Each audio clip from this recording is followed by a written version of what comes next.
السلام علیکم۔ اعوذ باللہ من الشیطان الرجیم، بسم اللہ الرحمن الرحیم۔ قالوا ان للہ و انا الیہ راجعون، صدق اللہ مولانا العظیم۔ ان اللہ و ملائکتہ یصلون علی النبی یا ایھا الذین آمنوا صلوا علیہ وسلموا تسلیما۔ تمام احباب بآواز بلند درود پاک پڑھ لے۔ الصلاۃ والسلام علیک یا سیدی یا رسول اللہ وعلی آلک و صحابک یا سیدی یا رحمۃ للعالمین۔ الصلاۃ والسلام علیک یا سیدی یا رسول اللہ وعلی آلک و صحابک یا جد الحسن والحسین۔ حمد و ثناء اور درود و سلام کے بعد عالی مرتبت قابل صد احترام برادران اسلام، آج کا یہ پروقار اجتماع بعد از جمعہ ہمارے نہایت ہی محبت کرنے والے جناب حاجی محمد یوسف صاحب، ان کی زوجہ مرحومہ اور ملک بہادر صاحب کے والدہ مرحومہ، ان کے ایصال ثواب کے لیے، درجات کی بلندی کے لیے اور ختم چہلم کے موقع پہ یہ اس محفل پاک کا انعقاد کیا گیا، جس میں عالم جلیل فاضل نبیل حضرت علامہ صاحبزادہ پیر سید فاروق شاہ صاحب گیلانی، انہوں نے بڑے ہی خوبصورت انداز میں آپ کے سامنے عقیدت اہل بیت، محبت اہل بیت اور شان اہل بیت کا پیغام دیا، اور میں ان کے لیے دعا گو ہوں اللہ پاک ان کی مزید علم و عمر میں برکتیں عطا فرمائے۔ کہ اب ملک کے طول و عرض میں ماشاءاللہ یہ سرکار کے دین کی باتیں کرتے ہیں، حب اہل بیت کی بات کرتے ہیں، احترام صحابہ کی بات کرتے ہیں، اللہ پاک ان کو اور عزتیں عطا فرمائے اور برکتیں عطا فرمائے۔ اور میں اس بات پہ بھی یقیناً جو ہے وہ خراج تحسین پیش کرتا ہوں کہ والدہ کا ایصال ثواب تو ہونا ہی تھا، لیکن میں سمجھتا ہوں ملک بہادر صاحب نے، حاجی صاحب نے مولا حسین کا ذکر رکھ کے ان کے درجات کو مزید بلند فرما دیا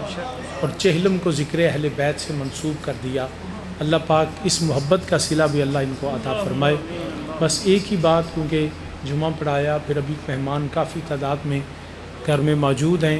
اور پھر اس کے بعد مجھے پتوں کی پہنچنا ہے اور ٹائم اتنا شارٹ ہے،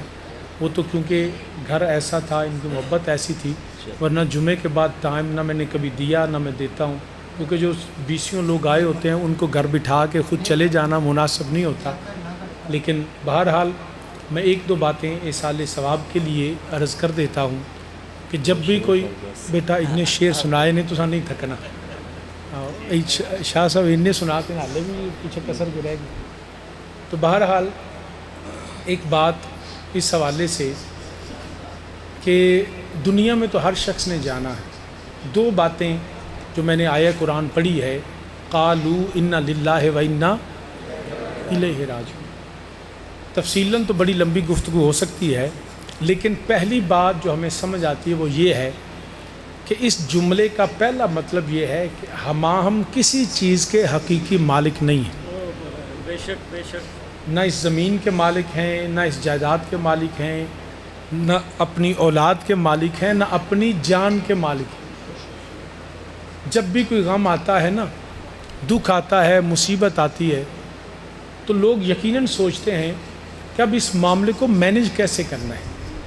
جو کفار ہیں وہ افراط و تفرید کا شکار ہو جاتے ہیں، ان کو غم کی کیفیت ہو یا خوشی کی کیفیت ہو، they don't know even how to manage it، کیسے اس کو کرنا ہے۔ وہ غم میں بھی شراب پیتے ہیں، خوشی میں بھی شراب پیتے ہیں، وہ غم میں بھی جو ہے حدود اللہ کو توڑ دیتے ہیں اور خوشی میں بھی حدود اللہ کو توڑ دیتے ہیں۔ ان کو نہیں پتہ، they don't know about that، بالکل ان کا احساس نہیں ہے۔ ہمیں شریعت نے بتایا جب ایسی معاملہ آ جائے، مالی یا جانی نقصان ہو، تو یہ عقیدہ راسخ ہو جانا چاہیے، یہ نظریات اپنے پکے ہو جانے چاہیے کہ انا للہ، ہمارا تو کچھ ہے ہی نہیں، للہ، سب کچھ اللہ کے لیے، سب کچھ اللہ کے لیے۔ اب مجھے ایک شخص عابد قادری صاحب ہیں، کہنے شاہ جی 100 روپیہ دے تو یہ تسی رکھو، تو جدو میرا دل کرے گا واپس لے لوں گا۔ میں وہ 100 روپیہ لوں وہ یہ 10 سال 20 سال 50 سال مجھے نہ پوچھیں، میں اس 100 کو انویسٹ کر دوں، خرچ کر لوں، 100 کا 200 کر لوں، 200 کا 400 کر لوں، 400 کا 1000 کر لوں،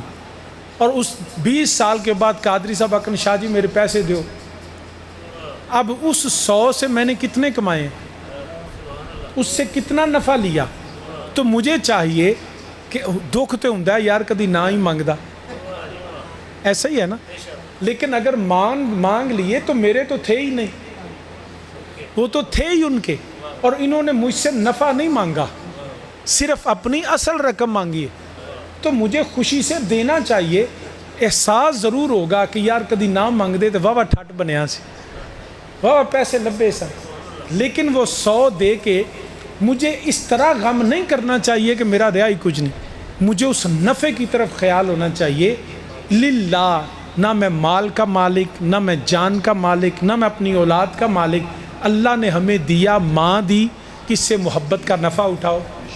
اللہ نے باپ دیا، اس سے شفقت کا نفع اٹھاؤ، اس سے تربیت لو، بھائی دیے، بہنیں دی، بیوی دی، بچے دیے، سب کچھ دے کے اللہ نے کہا اچھا جب میں چاہوں گا تم سے لے لوں گا، اب وہ اللہ نے اپنا دیا ہی ہم سے لیا ہے، ہم سے نفع تو نہیں مانگا، تو یہ ایک عقیدہ ہے کہ جب اپنی فکر کو بیلنس رکھ سکتے ہیں کہ ان للہ،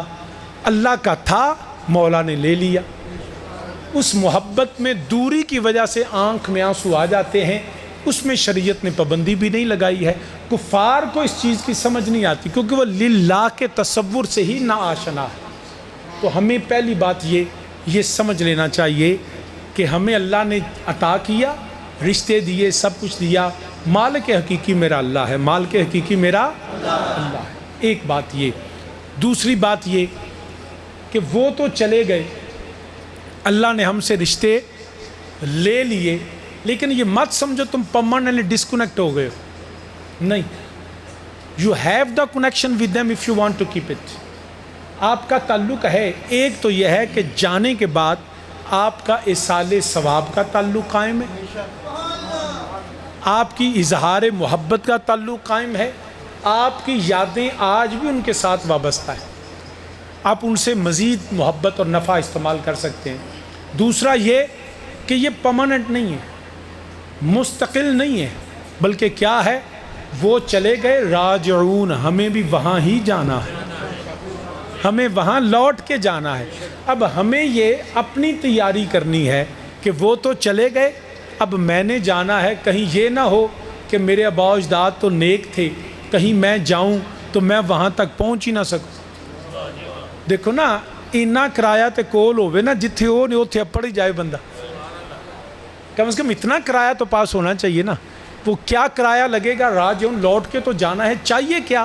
نہ مال چاہیے، نہ دولت چاہیے، نہ پیسہ چاہیے، نہ جاگیر چاہیے، نہ طاقت چاہیے، نہ کوئی جاگیریں چاہیے، نہ کوئی سونا چاندی چاہیے، راجعون،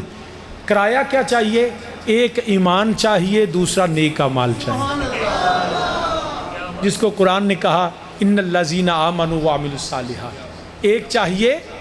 ایمان اور دوسرا کیا، نیک اعمال۔ اب ایمان کی اگر بات کروں تو اصول دین، خدا کی توحید، میرے نبی کی ختم نبوت، میرے نبیوں پہ ایمان، کتابوں پہ ایمان، رسولوں پہ ایمان، والبعث بعد الموت، مرنے کے بعد زندگی پہ ایمان، یہ سب ایمان ہے، یہ کیا ہے، ایمان ہے، ایمان پہ کوئی سودا نہیں کرنا۔ کچھ چیزیں ایسی ہیں، میں ایک بات اور ضمن میں کر دیتا ہوں، ہر چیز میں تحقیق کریں، ریسرچ کریں، میں بات کروں نا تو میری بات کو اندھی تقلید نہ کریں کہ وسیم الحسن شاہ اور کہہ دی تو منو، نہیں، تحقیق کریں کیا میری بات قرآن و سنت کے مطابق ہے، اگر ہو تو مانیں، صرف اللہ اور اس کے رسول غیر مشروط ہیں، باقی پیر ہو، مولوی ہو، محقق ہو، محدث ہو، قائد ہو، مذہبی لیڈر ہو، سیاسی لیڈر، اس کو دیکھیں کیا اس کی بات اللہ اور اس کے رسول کے مطابق ہے، ایسی محبت نہ ہو، یہ بتوں کی طرح محبت ہے، چاہے پتھر کے بت کو بنا لیں، چاہے انسان کے بت کو بنا لیں، نہیں، جتنا مرضی کو پیر، مولوی، عالم دین، قائد ہو، وہ اللہ رسول کے تابع ہے، محبت میں اس طرح غلو نہ کریں، ایگزیجریٹ نہ کریں، کہ جو وہ کہہ دے جی میرے پیر نے کہتا، میرے امام نے کہتا، میرے مولوی نے کہتا، میرے قائد نے کہتا، جو میرا جماعت ہے میری قائد ہے، نہیں، یہ سب ہمیں گمراہی کی طرف لے جائیں گے۔ غیر مشروط محبت اور لامحدود وفاداری ہے تو صرف میرے مصطفیٰ کریم سے، باقی سب کی مشروط ہے۔ قرآن نے کہا اطیعوا اللہ و اطیعوا الرسول، آگے اولی الامر کی وہی اطاعت جائز ہے۔ سیدنا صدیق اکبر نے بھی فرمایا پہلا خطبہ، اگر میں خدا رسول کی اطاعت میں رہوں تو میرے ساتھ چلنا، نہیں تو میری بیعت کو توڑ دینا۔ تو جب صدیق اکبر جیسی شخصیت یہ کہتی ہے تو آج کل کے عالم، خطیب، مولوی، پیر، قائد کی کیا حیثیت؟ اس لیے یہ بات سمجھے، تحقیق ضرور کریں، مگر کچھ باتیں ایسی ہیں جن پہ کہیں تحقیق نہ کرنا جرم ہے اور کہیں تحقیق کرنا جرم ہے۔ میں اس کی مثال دے دوں، لوگ جب بات آتی ہے نا شان رسالت کی، ناموس رسالت کی، ختم نبوت کی، تو لوگ اس پہ پھر بہت سی باتیں کرتے ہیں۔ آج کل ہمیں یہ شکایت، بعض کو ایسے بھی ہیں جو کلمہ پڑھ کے توحید پہ ریسرچ شروع کر دیتے ہیں، ختم نبوت پہ کر دیتے ہیں۔ کچھ چیزیں ایسی ہیں جہاں پہ ایک شخص، میرا ایک دوست ہے ہائی کورٹ میں میرے ساتھ پریکٹس میں تھے، ابھی بھی ہیں، میں تھوڑا سا اب آف ہوں، تو ایک دفعہ ہائی کورٹ بیٹھے تھے، کہندہ شاہ جی یہ ختم نبوت پہ کہتا ہے اس میں ان کی بات سننے میں حرج کیا ہے؟ جب قرآن کہتا ہے تدبر و تفکر کریں تو قادیانیوں کی ایسے شاید بات تو سن لیں ان کی، آپ بات ہی نہیں سنتے ان کی، وہ آپ کو دعوت دیتے ہیں حق کی، تدبر و تفکر کی، تحقیق کی، آپ کہتے ہیں کرنی نہیں ہے۔ میں نے کہا وکیل صاحب کچھ باتوں پہ تحقیق کی ضرورت نہیں ہوتی، 14 صدیوں سے جب قرآن آ گیا تحقیق کی ضرورت کیا ہے؟ کہتا نہیں شاہ جی قرآن نے تو کہا کہ تحقیق کیا کریں۔ جب وہ بار بار اس بات پہ بضد تھے نا، تو میں نے کہا مجھے اتنا بتا دیں آپ کے والد گرامی کا نام کیا ہے؟ انہیں کہا جی فلاں نام ہے میرے والد صاحب کا۔ میں نے کہا کبھی تحقیق کی ہے کہ یہ تمہارا باپ ہے؟ تم نے کبھی اس بات پہ تحقیق کی ہے؟ اس کے نا چہرے کا رنگ بدل گیا، کہتا جی شاہ جی کی پہ گل کر دو۔ میں نے کہا یار تمہارے پاس ثبوت کیا ہے کہ یہ تیرا باپ ہے؟ اس بات پہ نا وہ تھوڑے سے کہتے ہیں شاہ جی تسی گل ٹھیک نہیں کر دے پہ۔ میں نے کہا ایک ماں اس نے کہا یہ تیرا باپ ہے، تو نے مان لیا؟ میں نے کہا سائنس ڈیویلپ کر گئی ہے، قرآن کہتا ہے تحقیق کرو، میں کیا کرا ڈی این اے ٹیسٹ کرا، ڈی این اے ٹیسٹ کراؤ نا اپنا، اس پہ تحقیق کر لو، یقین حاصل کرو۔ جب سائنس موجود ہے، دعوت تحقیق موجود ہے، تو اپنے دل کے اطمینان کے لیے ایک دفعہ کراؤ تو صحیح۔ کہتا ہے شاہ جی لوڑ کوئی نہیں۔ میں کہا تینوں پیو دے لوڑ کو نہیں، سانو رسول دے لوڑ کی میں پیسہ کریں۔